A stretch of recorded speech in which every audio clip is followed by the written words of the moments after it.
Oftentimes, TV shows and programs are constructed around the main idea to deliver messages.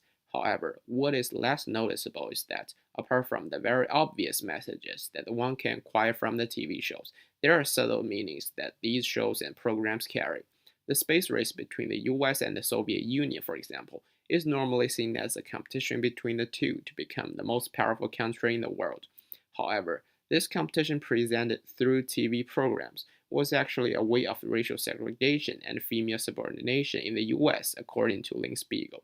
What is more interesting is that, in some cases, the obvious and the subtle are actually totally opposite. In this video, I will use two episodes from two shows, both from the around 1960s, to demonstrate the assertion that underlying information of TV shows can not only be a deeper level of meaning, but also an opposing idea against the apparent images presented. The first one is The Beulah Show, which was originally run on radio starting from the mid-1940s, during which a rising awareness of equal civil rights for African Americans, including the right to fair employment, emerged from the entire nation. The obvious message the show was sending was that, by being the first sitcom to star an African American actress, it was reaching out to the black community and was promoting racial equality.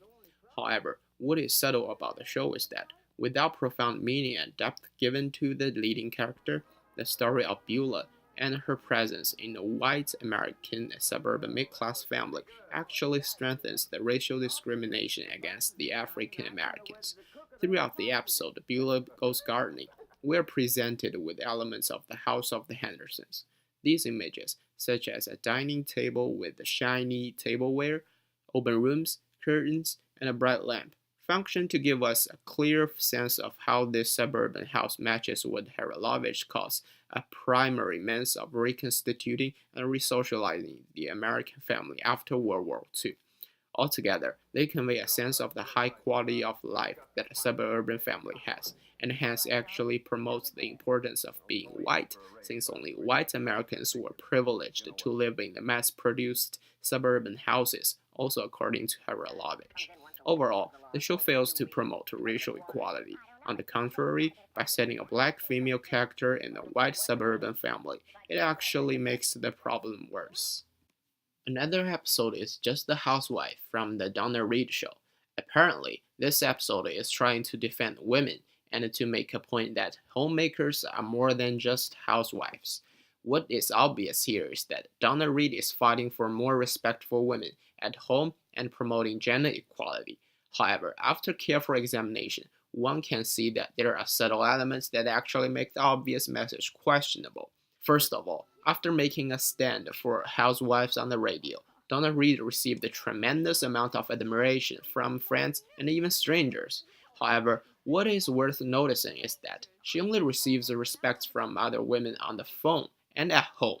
This actually demonstrates the idea that housewives are to a large extent confined to their household space.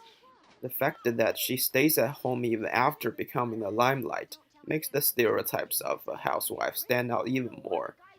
Another moment that strengthens the housewife norm is that when one of other shoppers are asked what she does, the very next day after Donna Reed's speech, she still replies, "Oh, I'm just a housewife, Jerry." This is as thought-provoking as it is interesting, in a way that it delivers a subtle message that housewives are actually very content with their common role. As a result, the episode subtly shows the audience that housewives are indeed a lack of characteristics.